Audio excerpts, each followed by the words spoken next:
আশা করি সবাই ভালো আছো। আজ আবার একটা নতুন চাকরির বিজ্ঞপ্তি নিয়ে চলে এসেছি তোমাদের জন্য। এটি সরকারি কাজ নয়, এটি একটি কোম্পানির কাজ। যে সমস্ত ছেলেমেয়েরা সরকারি চাকরির জন্য চেষ্টা করছো তাদেরকে বলবো এই ভিডিওটা স্কিপ করে যেতে।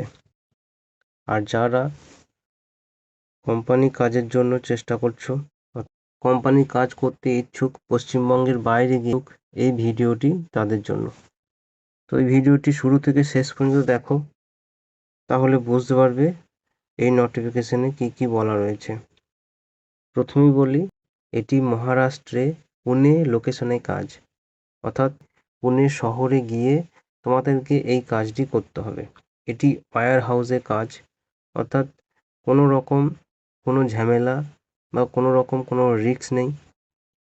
শান্তশিষ্ট একদম ওয়্যার হাউসের মধ্যে তোমাদের কাজটা করতে হবে। ওয়্যার হাউসের মধ্যে কি কি কাজ আছে: packing, scanning, picking, stocking, loading ও আনলোডিং।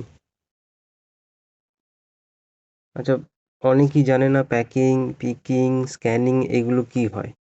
অ্যামাজন বা ফ্লিপকার্ট থেকে যখন কোনো কিছু অর্ডার করিস, যারা প্যাকিং করে তাদের কাজ, যেটা অর্ডার করা হয় সেগুলোকে প্যাকিং করা।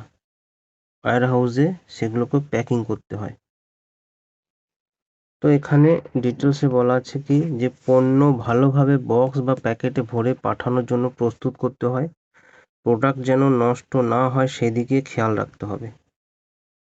প্যাকেটটা ভালো করে করতে হবে, তার ভিতরে থার্মোকল বা নরম কোনো জিনিস বক্সের ভিতরে রেখে যে সামগ্রীটা বা যে প্রোডাক্টটা অর্ডার করে সেই জিনিসটা রেখে ভালো করে প্যাকিং করতে হয়। অনেক সময় লেবেল লাগানো ও সিল করার কাজও করতে হয় প্যাকিং ম্যানদের।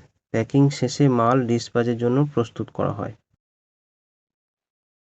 পিকিংয়ের কাজ কি? পিকিংয়ের কাজ হচ্ছে অর্ডার অনুযায়ী গুদাম থেকে নির্দিষ্ট পণ্য খুঁজে বের করতে হয় এবং সঠিক প্রোডাক্ট সঠিক সময়ে বের করা খুব গুরুত্বপূর্ণ। কাজের সময় হাতে স্ক্যানার বা তালিকা দেওয়া হতে পারে। টিমের সাথে মিলিয়ে দ্রুত কাজটি করতে হয়। মানে যারা পিকিংয়ে কাজ করে তাদেরকে কি করতে হয়, যখন কেউ অর্ডার করে সেই অর্ডারের যে জিনিসটা অর্ডার করে সেই জিনিসটা খুব তাড়াতাড়ি স্টক করা থাকে, সেই স্টক থেকে জিনিসটা নিয়ে এসে যে প্যাকিং যারা করছে তাদের কাছে এসে রেখে দিতে হয় বা তাদেরকে দিতে হয়। এটাই হচ্ছে পিকিংয়ের কাজ। স্ক্যানিংয়ের কাজ কি? প্রোডাক্টের বারকোড স্ক্যান করে সিস্টেমে তথ্য আপডেট করতে হয়। এতে কোন মাল কোথায় আছে তা সহজে জানা যায়। স্ক্যানিংয়ের সময় প্রোডাক্ট মিলিয়ে দেখতে হয়। কাজের জন্য হ্যান্ড স্ক্যানার ব্যবহার করা হতে পারে। তো প্রোডাক্টে যে স্ক্যানিংয়ে যারা কাজ করে তাদের কি করতে হয়, যে প্রোডাক্টগুলোকে বারকোড থাকে, সেই বারকোডগুলোকে স্ক্যান করতে হয় এবং স্ক্যান করার পর সিস্টেম অর্থাৎ কম্পিউটারের মাধ্যমে কম্পিউটারে সেগুলোকে লোড করতে হয়। কোন সেকশন থেকে কতগুলো মাল বেরিয়ে গেল বা কতগুলো মাল স্টক ছিল, কতগুলো মাল স্টক আছে, এগুলো সব কিছু সেই স্ক্যানিং যারা করে তারা কম্পিউটারের মাধ্যমে কাজ করে, তো তারা বুঝতে পারে এবং সেই হিসাবে জিনিসপত্র আপডেট করা হয়। তো স্ক্যানিংয়ের কাজটা হচ্ছে দায়িত্বের কাজ, স্ক্যানিংয়ের কাজ। তো যারা কম্পিউটার নিয়ে পড়াশোনা করেছো, কম্পিউটারের নলেজ আছে, তো স্ক্যানিংয়ের জন্য সেসব ছেলেমেয়েরা উপযোগী। একটু কম্পিউটারের নলেজ থাকা দরকার স্ক্যানিংয়ের জন্য। স্টকিংয়ের কাজ কি? মাল সঠিক জায়গায় সাজিয়ে রাখা এবং স্টক মেনটেন করতে হয়। নতুন মাল এলে তা নির্দিষ্ট র্যাকে রাখতে হয়। কোনো প্রোডাক্ট কম আছে কিনা সেটা খেয়াল রাখতে হয়। গুদাম পরিষ্কার ও গোছানো রাখার দায়িত্ব থাকতে পারে। তাহলে স্টকিং যারা করে তাদের কাজ কি? যে মাল সঠিকভাবে সঠিক জায়গায় সাজিয়ে রাখতে হয়। যে জিনিসটা যেখানে থাকা দরকার, স্টকিং ম্যানদের কাজ সেই জায়গায় সেই জিনিসটাকে সাজিয়ে সুন্দরভাবে গুছিয়ে রাখা। এটাই হচ্ছে স্টকিংয়ের কাজ। লোডিং ও আনলোডিং। লোডিং, যে মালগুলো বাইরে থেকে এক কথায় বলা যায় বিক্রি করার জন্য। তো বাইরে থেকে মাল যখন নিয়ে আসে, সেই নিয়ে আসা মালটাকে যত্ন সহকারে গাড়ি থেকে আনলোড করতে হয় এবং যে মালগুলো সেলিং হচ্ছে সেই মালগুলো গাড়িতে লোডিং করতে হয়।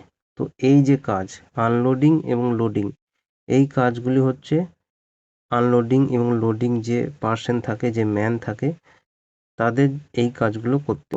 বুঝতে পারলে যে picking, packing, scanning, unloading, loading এই সমস্ত কাজগুলো এদেরকে করতে হয়। তো তার জন্য ছেলে মেয়ে দরকার। শিক্ষাগত যোগ্যতা মিনিমাম মাধ্যমিক পাস। ইংরেজি লেখা বুঝতে পারতে হবে। ছেলে ও মেয়ে উভয়ই আবেদন করতে পারবে। বয়সসীমা 18 থেকে 40। বয়স 18 থেকে 40 বছর পর্যন্ত। ডে ও নাইট রোটেশনাল শিফটে কাজ হয়।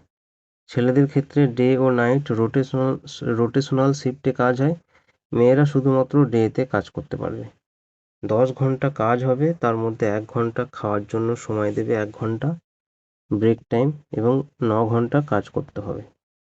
ডিউটি ও ছুটি সপ্তাহে 5 দিন কাজ, 2 দিন সাপ্তাহিক ছুটি। কেউ যদি মনে করে যে 2 দিন যে সপ্তাহে ছুটি থাকে সেই ছুটির দিনও কাজ করবে, তাহলে সে কাজ করতে পারে।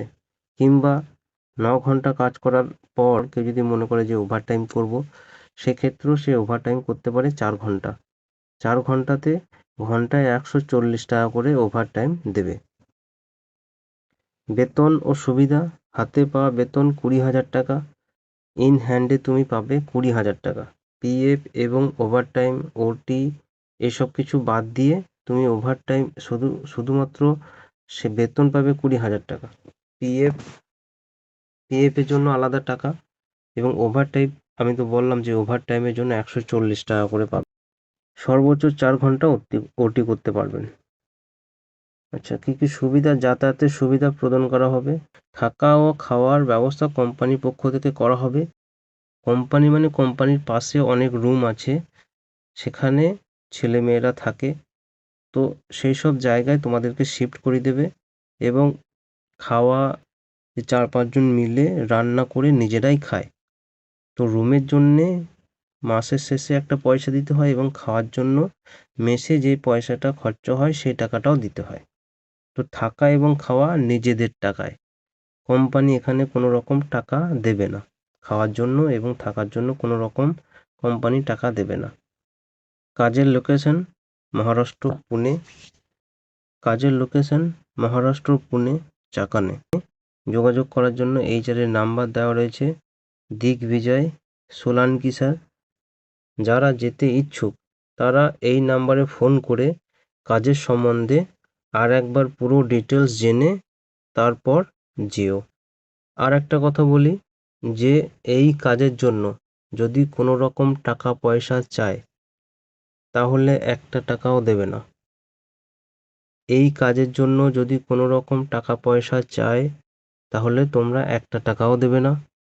আর যদি কোনো টাকা পয়সা দাও তাহলে সেটি নিজের ব্যক্তিগত ব্যাপার। তো এই ছিল আজকের ভিডিও। ভালো থাকো, সুস্থ থাকো, ধন্যবাদ।